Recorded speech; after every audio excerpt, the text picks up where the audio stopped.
Hi everyone, this is Felicia with FP Handmade, and today I thought I'd come on here and do a little chatting with you. I normally don't do that. I just kind of show my card, move on. But today I just wanted to share some joy with you, and that's the joy I get from making cards and other craft items too, but mostly cards. So this little birdie here is part of the design for my Christmas card that I'm making for majority of my Christmas cards that I'm making for 2025. And I just wanted to come on and talk to you about the process. Maybe someone is new to card making and may run across this video and get some interesting things from me. I'm not sure, but I just wanted to share. So this little birdie, like I said, is the main one of the main parts of the design of my card. This is from a Spellbinders die set, and I'll share that with you. And it's called Christmas Bird Poinsettia. So this is my process for making cards. I talk with my husband, I show him what I have or what we could purchase, and we choose a card design, and we chose this one. And what I did was I was able to get another set that was relatively inexpensive because this is an older design. So that came in really handy to have two sets because it's a lot of die cutting. So then my next process is to kind of view my Christmas list, and I just kind of write it out on something that's whatever's on my desk and just kind of verify with my husband, you know, who we're going to send cards to, and, you know, just update the list. So then I kind of just look at all the dies in the set, and then I come up with a plan. So for this card, I hope this is all in the shot. I'll fold it in half and we'll look at it that way. And like I said, this is just kind of me talking today, just sharing with you my process. So we're making 41 cards this year. The bird just was amazing. The bird has 10 die cuts alone. So I'll show you here. There's the main body, which I decided to do in dark blue. The partial body, which this was the lightest blue I had in stock. I mean, not in stock, but in my stash. The wing has two colors, which is the white and the medium. The eye, the beak, the hat has 3 die cuts. The trim, the pom-pom, and then the hat itself. Did I say the beak? I think I did.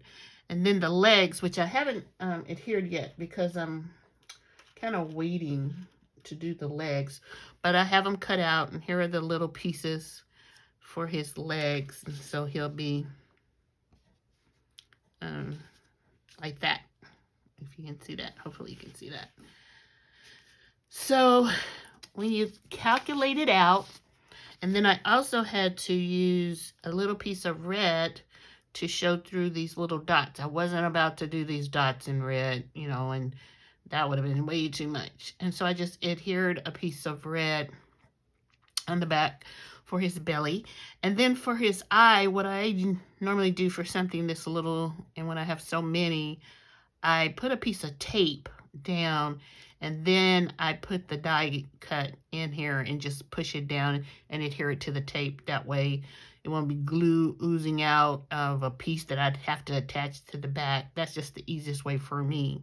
So believe it or not, this is 10 pieces that I have to make for one bird. I'm making 41 cards. So that's 410 pieces for this adorable little bird. I'll make sure I get these legs. I can't be losing nothing. So what I use is this little Dollar Tree container here. And so I think I've worked on these birds for 2 days, you know, after I get off work. Yeah, 2 or 3 days. I can't remember. And what I do is just, I use this. I can carry this into the dining room, into the kitchen while I'm cooking, and while stuff is cooking, I'll sit down and do a couple of things, or in the bedroom. So this really helps keep everything contained. As you can see, I had some extra beaks here, and then here's all the legs ready to adhere. But I always use this little Dollar Tree sectional thing. It just works really well for me. And as you can see, I've had the extra beaks, and the ones that I really didn't need, I had too many. But here is actually 42 of the little birds complete. So I always do one over.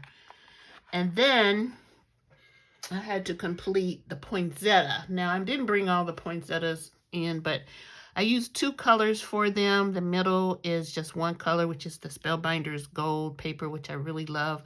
And you can see, I don't know if you can see on camera, but one of the set of leaves are a little darker than the other. I just kind of wanted to give it a little contrast. And so there are 6 cuts for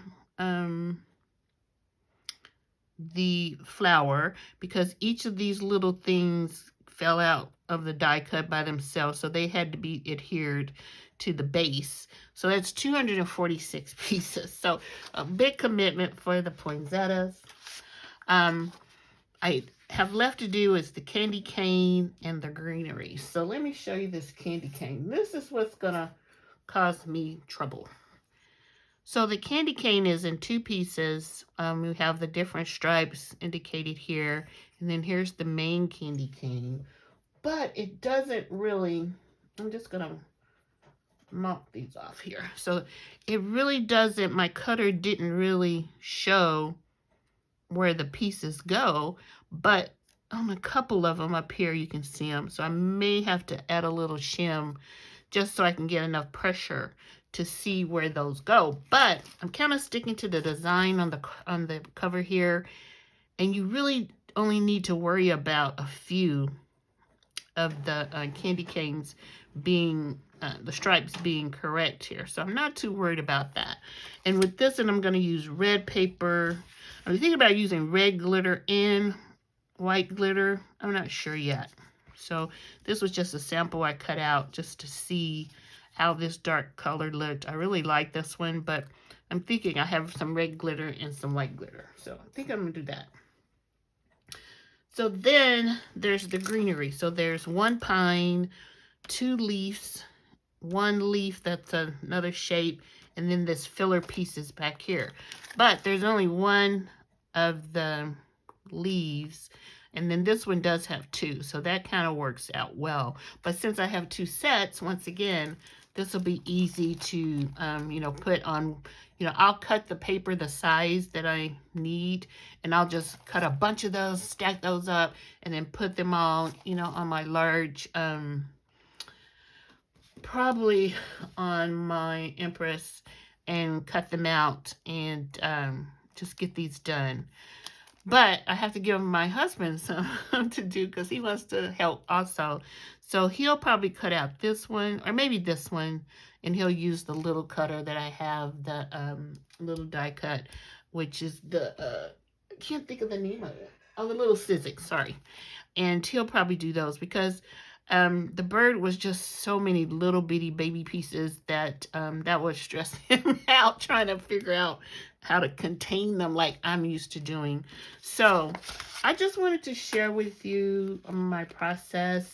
One of the things now I have to determine on which card size I want to use. Normally I use 5x7 for my Christmas cards. But I'm thinking about using an A2 card size because of the number of leaves that I need to cut out. So let me see. Let's grab an A2. So the A2 would really work well with the bird. There's my little bird. And the greenery.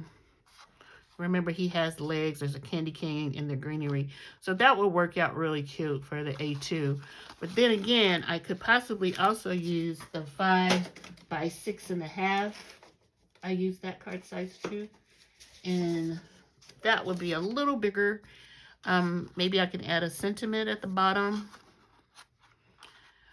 which I think this is the size I'm going to choose. I like to have a big card for Christmas, so we'll see. But that would mean it would take way more of the greenery But once my husband and I start cranking those out, that'll come out really quickly because it's not very hard. Maybe these will be a little cumbersome because of the small pines on them. Is that what you call them? Not pines, but leaves, I guess. I don't know.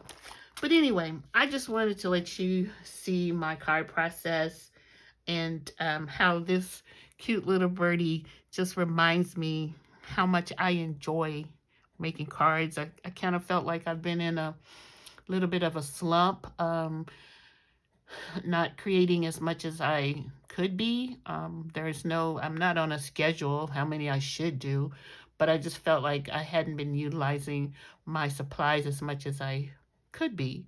But this little birdie has helped bring that joy back into my heart, because completing these, they're just so exciting for when I finish one and then two and then three and so on and so forth.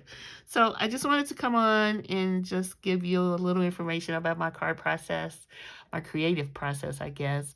And I hope you enjoyed this little bit of talk video that, I normally don't do. And how are you guys coming with your Christmas cards? I do this every year. I wait until November to create my cards, but I just like that rush of excitement of getting them done, and that even the stress is it's exciting to me. So let me know what you think below. Tell me, do you get stressed out making cards this time of year, or do you make Christmas cards? I'd like to hear your comments. So thanks for watching, and I'll talk to you soon. Bye.